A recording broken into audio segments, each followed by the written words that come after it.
توحید دے کر آئے، انہوں نے اللہ کی ذات میں شریک کیا، اللہ کی صفات میں شریک کیا، اللہ کی عبادت میں شریک کیا۔ اے نبی آپ نہیں جانتے، آپ نہیں جانتے ما احدثوا بعدک، آپ کے بعد یہ کیا کچھ کر کے آئے ہیں۔ اب سوچئے، اللہ کے لیے سوچئے، کسی کو چھیڑنا اور چڑھانا مقصود نہیں، اللہ کی سچی توحید سمجھانا مقصود ہے۔ غور کیجئے، جن بھائیوں کا یہ عقیدہ ہے کہ نبیوں کو علم غیب ہوتا ہے، وہ سارا کچھ جانتے ہیں، تو اللہ اپنے نبی سے کیوں کہہ رہا ہے آپ نہیں جانتے، آپ کے علم میں نہیں؟ آپ تو ان کے چمکتے ہوئے چہرے دیکھ رہے ہو، ان کے وضو کے آثار دیکھ رہے ہو، آپ کو نہیں پتا یہ وضو کرنے والے نماز پڑھنے کے بعد یا علی مدد کا نعرہ لگاتے تھے، سلام پھیرنے کے بعد بابا کی درگاہ پہ جا کے اس پیشانی کو خاک آلود کرتے تھے۔ آپ کو علم غیب نہیں، آپ نہیں جانتے۔ اور پھر نبی کی بات سنیے، نبی کیا کہہ رہے ہیں؟ وَكُنْتُ عَلَيْهِمْ، میں ان پر تھا، شہیداً مَا دُمْتُ فِيهِمْ، میں ان پہ گواہ تھا، میں ان کے درمیان موجود تھا، ان کو دین کی دعوت دیتا تھا، ان کو سمجھاتا اور سکھاتا تھا۔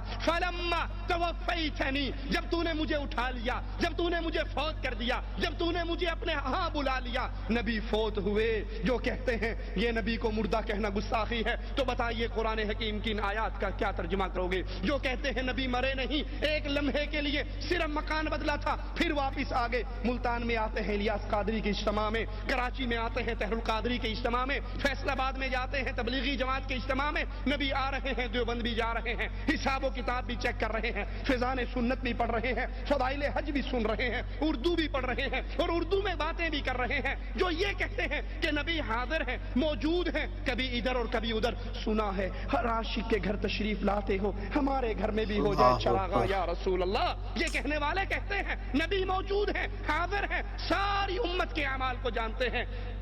قرآن حکیم کی سورۃ المائدہ 117 نمبر آیت ہے، اس کا کیا ترجمہ کریں گے؟ نبی کہہ رہے ہیں فَلَمَّا تَوَفَّيْتَنِي، جب تو نے مجھے اٹھا لیا، مجھے فوت کر لیا، مجھے اپنے پاس بلا لیا، كُنْتَ أَنْتَ الرَّقِيبَ عَلَيْهِمْ، پھر ان کا نگران تو تھا، ان کا محافظ تو تھا، تو ان کو جانتا تھا، تو ان کی صورتحال رکھتا تھا۔ میں تو مر کے اس دنیا کو چھوڑ کے تیرے پاس آ چکا تھا، پھر مجھے ان کی خبر نہیں تھی۔